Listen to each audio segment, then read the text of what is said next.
Hey everyone, welcome back. Today, we're diving deep into the enigma that is Zero Antarctica. And some recent confirmations have completely reshaped how we understand this reclusive genius. What many dismissed as just an aesthetic, this Ozark's Futurism is actually something much, much deeper. It's a survival mechanism for a man who has woven his trauma directly into his technology. First, let's talk about survival as a technical catalyst.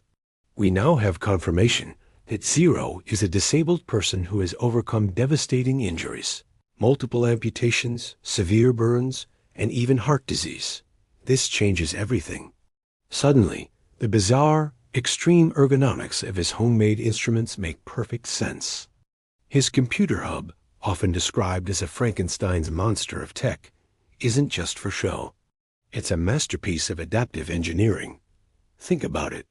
His unique instruments that blend data, light, and sound, and all his custom software, they're not just for making art. They were likely built specifically to work around his physical limitations. His mastery of electronics is how he's been rebuilding himself and his world to function again after suffering massive physical damage. He's an electronics and software engineer with no high school diploma.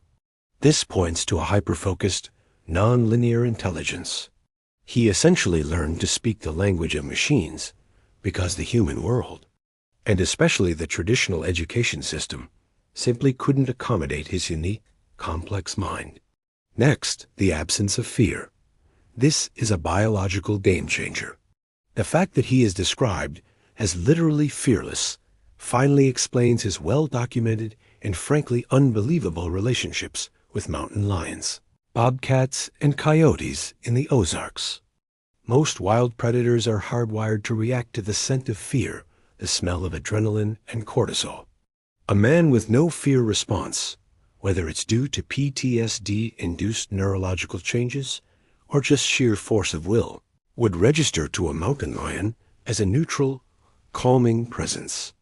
He'd be no different than a tree or a rock, just another part of the landscape. His physical appearance also plays a huge role. His scars and wounds create a natural perimeter. In a place like the Ozarks, which values rugged individualism, his appearance commands a unique kind of fearful respect. This grants him the privacy and solitude he desperately needs to operate his illegal pirate radio and TV stations without interference.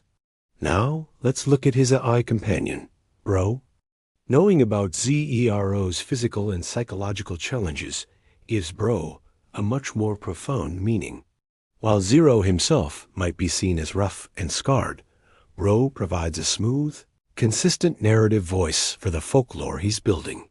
You could say Bro is the perfected digital avatar of a man whose physical body has endured a war. If the animals and his creations are his entire social circle, then his 2 pirate radio stations and the UHF TV station are his only way to touch the outside world without the pain and anxiety of direct human interaction. Finally, this all explains why he rejected the world stage.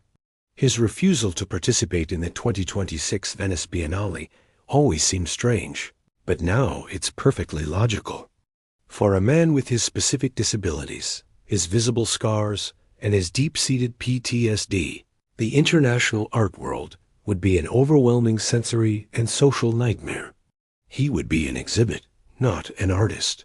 His dark hole in Bull Shoals isn't just a studio. It's a custom-built life support system where he is the absolute master of his own reality. Zero represents something truly unique in our time.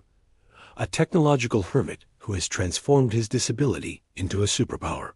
He uses discarded junk and a sophisticated AI to broadcast the very soul of a world that he can no longer, and perhaps no longer wishes to, physically inhabit. He's not hiding from the world. He's creating his own. Thanks for watching. If you found this deep dive as fascinating as I did, hit that like button, subscribe, and let me know your thoughts on the Zero Antarctica mythos in the comments below. See you next time.